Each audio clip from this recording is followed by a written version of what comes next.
Bismillahir-Rahmanir-Rahim. Subhanaka la ilma lana illa ma 'allamtana innaka antal alimul hakim. I am very grateful that the members of this commission have assembled today from faraway places as well as from rain-drenched places like Karachi. But first of all, I would welcome Justice Sajjad Ali Shah to the Commission, who has in fact travelled from Peshawar and started work at Islamabad, probably because of this meeting. I'm grateful that Qazi Saab has spared time from his vacation, and Ashtar Saab has gathered the strength to. He's not on record. He's not on file, is he? Ashtar Saab has disappeared from the screen. जी क्या हुआ? Connecting to audio.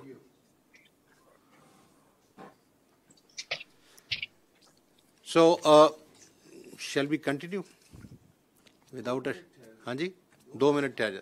Sorry, Qazi Saab, Ashtar Saab is offline, so we are trying to connect with him. Ashtar Saab, can you hear us? Yes, sir, I can hear you. Thank you. Thank you.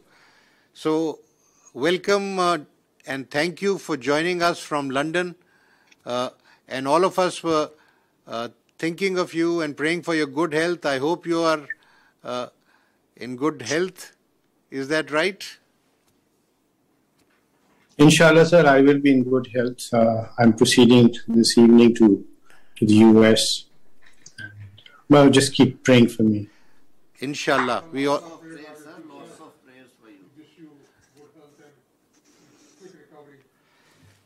So now very quickly, let's move on with the agenda, which is to consider the appointment of 5 judges on the Supreme Court bench. There are some recommendations by myself as the chairman of this commission, which I propose for the commission to kindly consider. I have already written in the note the reasons for recommending some and bypassing others. The paper book that you have received contains some data, and the detailed data is available in the larger paper books, which unfortunately I think neither Qazi Saab nor Ashtar Saab have received, because we sent that material through email and through WhatsApp. But anyway, it's nice that you are with us, and any questions that you have, we can answer those as they take place. So, just to complete the formality, I propose the names of Justice Kaisar Rashid Khan, Chief Justice, Peshawar High Court, for appointment to the Supreme Court. Justice Hassan Azhar Rizvi of the Sindh High Court. For such appointment, Mr. Justice Muhammad Shafi Siddiqui from the Sindh High Court, Mr. Justice Nematullah Pulpoto, again from the Sindh High Court, and Mr. Justice Shahid Wahid from the Lahore High Court. The point about the selection, firstly, from the different provinces, is that we have 3 seats that have been vacated by judges adorning. One of them still adorns the Supreme Court, but we have 2 seats that have been vacated by Justice Gulzar Ahmed and Justice Maqbool Bakir Saab. Justice Sajjad Ali Shah Saab, who is with us, shall be laying down his robes middle of next month. So there will be 3 seats, and for that reason there are 3 proposals. From Peshawar High Court, Justice Mazhar Alam Khan Mia Khail has retired recently, and in his place Justice Kaisar Rashid Khan has been proposed. Justice Shahid Waheed is proposed to fill the seat vacated by Justice Qazi Amin Ahmed Saab, Muhammad Amin Ahmed Saab. So this is the ratio, but now if you like, I can read through the material that I've already sent, or if you like, we can start discussing the proposals that I've sent, and we can start with Justice Sarma Jalal Usmani Saab, and then move down the table to the other side.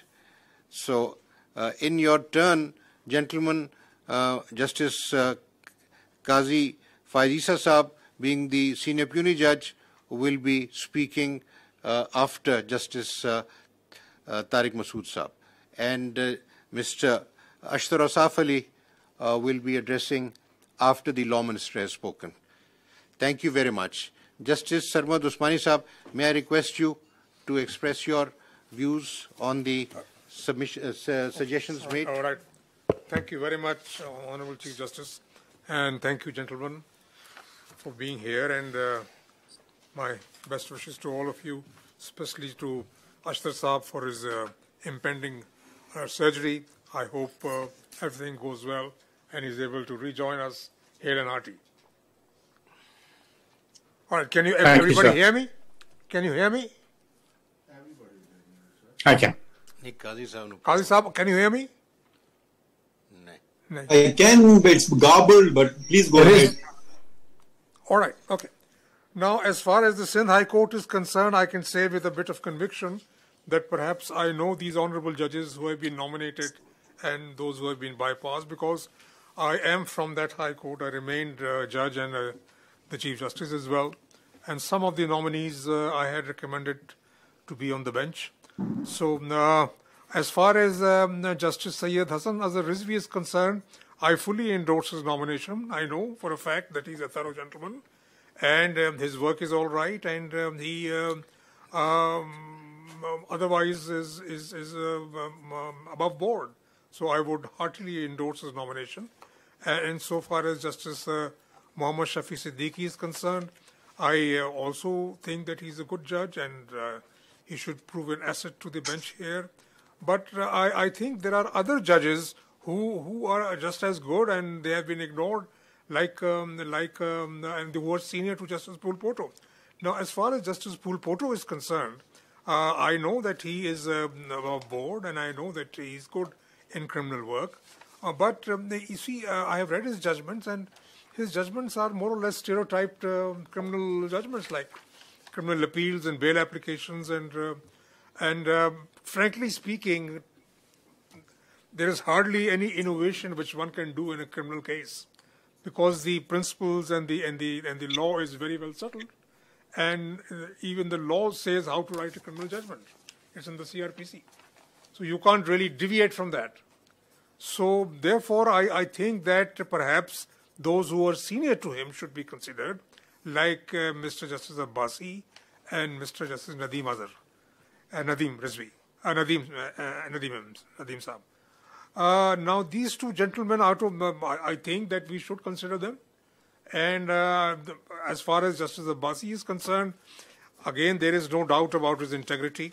It is said that he is only done tax work, but I think he's when he came on the bench, he's done other work as well. I can see from his disposal that he's done, he's done.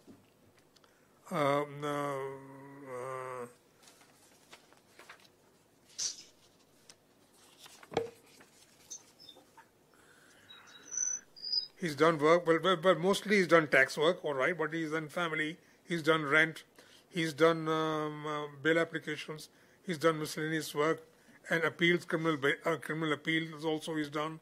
And so there is civil revisions, high court appeals.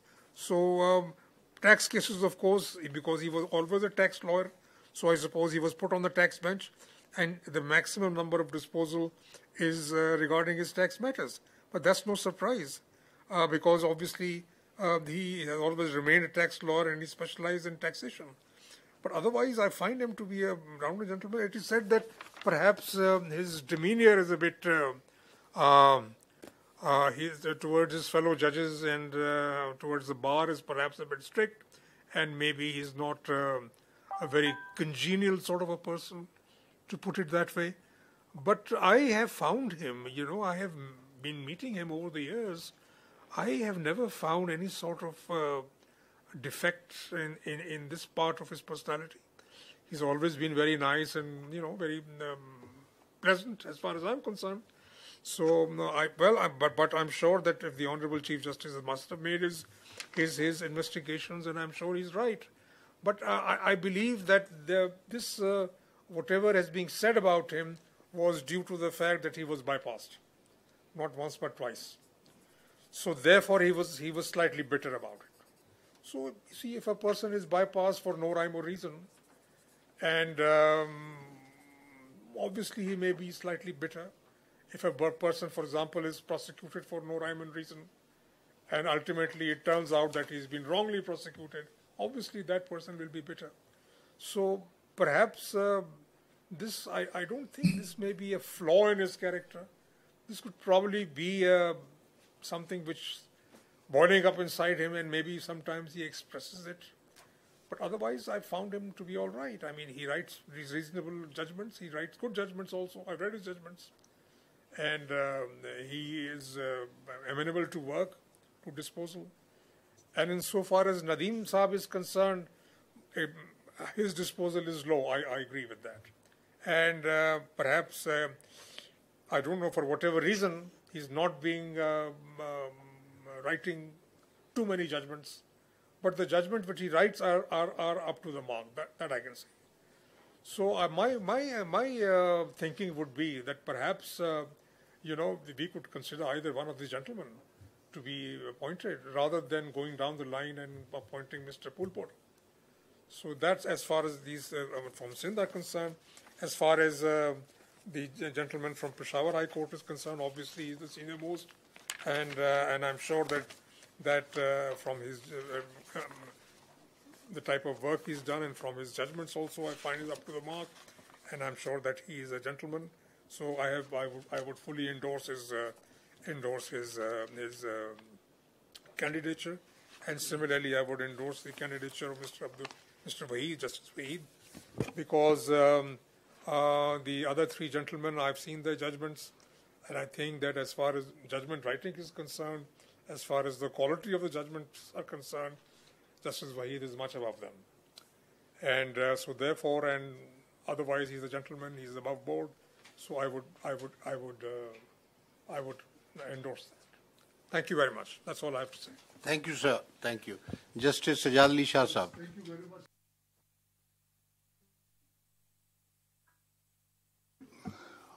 much. To some extent, I agree with the view expressed by Justice Sarmat Jalal Usmani Sahab. But the reasons which the Honorable Chief Justice has given for bypassing the three judges from Sindh, we have yet to hear the Honorable Chief Justice. So far as these three judges are concerned, which are under consideration, so I personally know them, I have worked with them, and I have found them excellent gentlemen. They know the law, and I think anyone who practices in Sindh would not be able to raise a finger on any of their qualities. So I fully support all the three nominees.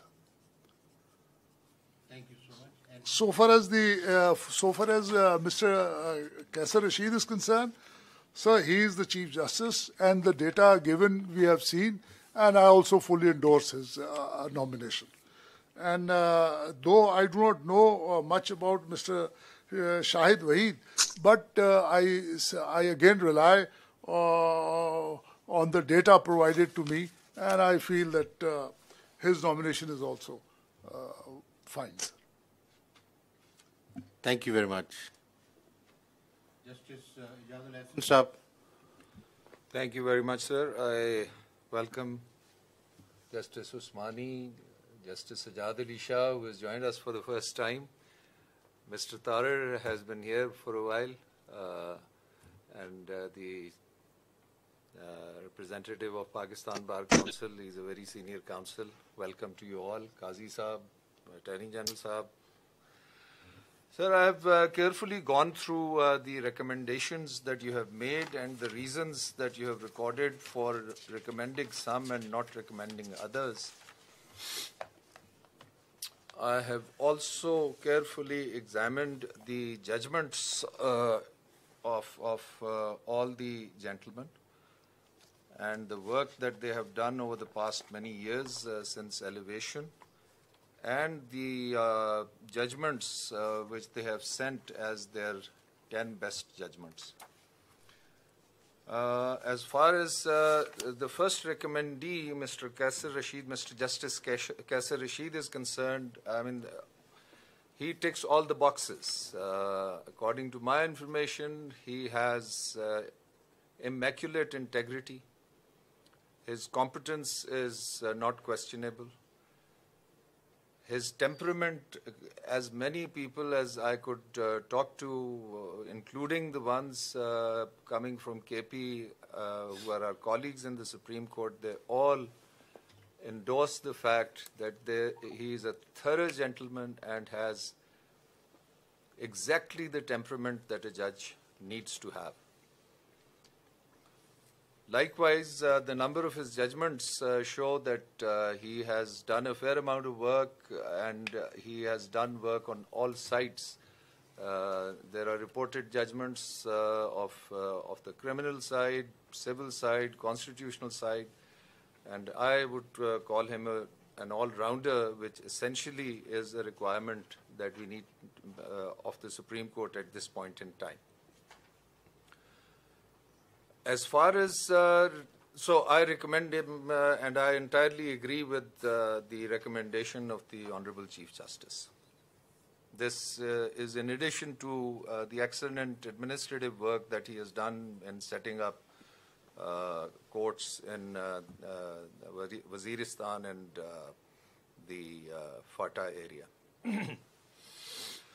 Now, as far as Justice Hassan Raza Rizvi, Justice Shafi Siddiqui, and Justice Nematullah Phulpoto is concerned, I have read their judgments, and I would admit I have no first-hand knowledge of their personality or their temperament, but as much as I can gather from whatever information I have received, and I have discussed this information with my colleagues in the Supreme Court as well as some of the judges of the High Court that I have had the opportunity of discussing, I find that all of the three judges that have been recommended again tick all boxes that we need to tick, which is integrity, competence, temperament, and capacity.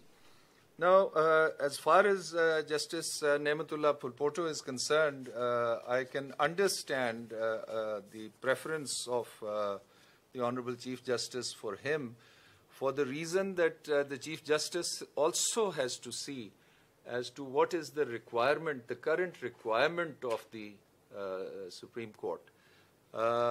We have thousands of hardcore criminal cases, murder appeals, and the rest. And right now we have only one judge who is a specialist and has not only practiced in that area but also has rendered remarkable judgments in the high courts. And I presently sit with him in the Supreme Court on a bench, and I find that he is fully in tune with what the law is, has been, and should be. But incidentally, we just have one judge on that score, and we desperately need not only a judge who is a workhorse, but who is also a specialist in this area.